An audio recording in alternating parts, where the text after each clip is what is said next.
Okay, here we are in deep San Antonio, and the house that I'm on has all kinds of issues, as we know, going in, buying these places that are older. But one of the biggest issues here is the electrical system. And the client calls me and says that they're concerned about all the old wiring in this house, and I'm glad that they did, because after quite a bit of searching, we're able to find all types of conditions here, which are really textbook. If you're wanting to know a little bit about electricity and what to look for in a house, this segment is going to give you everything you need.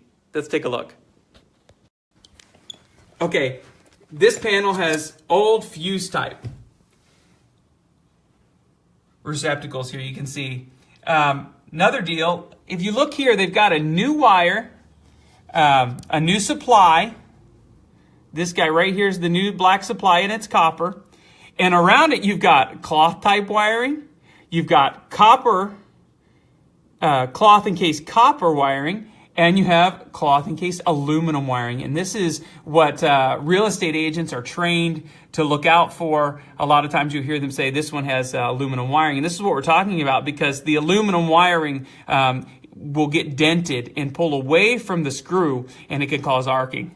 So a lot of different things going on in here. And obviously the recommendation is just to have this box replaced altogether. Now, when you have knob and tube wiring, you've got a ceramic tube and these knobs that it kind of works its way around as it goes around your house.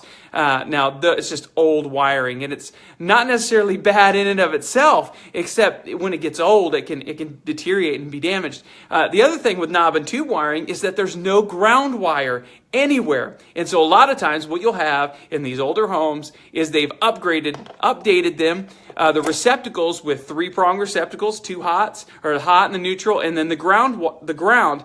And most of these receptacles, and if not all of them, will not have any ground at all. It's just there's an opportunity to plug in a 3-prong appliance, but actual no ground. And so you can get a nasty little shock and damage the appliance altogether. Now let me show you the knob and tube here. There's one example of it. Let me show you.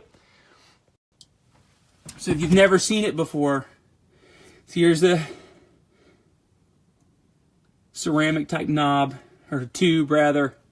And a lot of times they'll have a knob that's like a ceramic, but in this case it's just going through a little copper box there, and that is supplying this guy here. So that's one example. It's really kind of hard to tell in this house because it's just hard to tell. You've got another one in this closet over here. But let's keep moving. I've got some more interesting things to show you. So far we've got knob and tube wiring. We've got cloth encased copper and aluminum. And we also got a fuse box, a fuse type box that, just needs to be replaced. The other thing which is really interesting on this house is we've got, let me show you, old Federal Pacific stab lock panel. And you'll always know, because even if the stickers come off, you'll always know because they have those red ends on the circuit breakers there. And let me just tell you what the reason for me even pointing this out is that the Federal Pacific stab lock panels, they don't do their job. Sometimes they just give up. And so when there is a fault, there's a circuit that shorts in a kitchen or something, the fault is supposed to come back here to the panel and be switched off at the circuit breaker. And sometimes the Federal Pacific stab lock panels, those little red ends on them, you can always tell, they say, no, I don't want to do it. They give up for the day. They're taking the day off, and it'll continue to be energized, and you can get shocked. You can get stuck to the receptacle. You can get stuck to the panel, and nobody wants to know what happens after that. So all kinds of things going on at this house. We've got aluminum wiring. We've got multiple different types of panels. And really, at the end of the day, we're going to say that we need to replace some of these things. Now, it could be kind of expensive, but we're just going to call the contractor, get some prices, contact some people that we trust, and just go ahead and price this thing out. And today, we're hoping that this buyer can really negotiate. And it takes a little bit of work sometimes to get in all the different little places, but that's what it's all about. This is Michael Street, Fidelity Home Inspection, going places that no one else goes to save you money.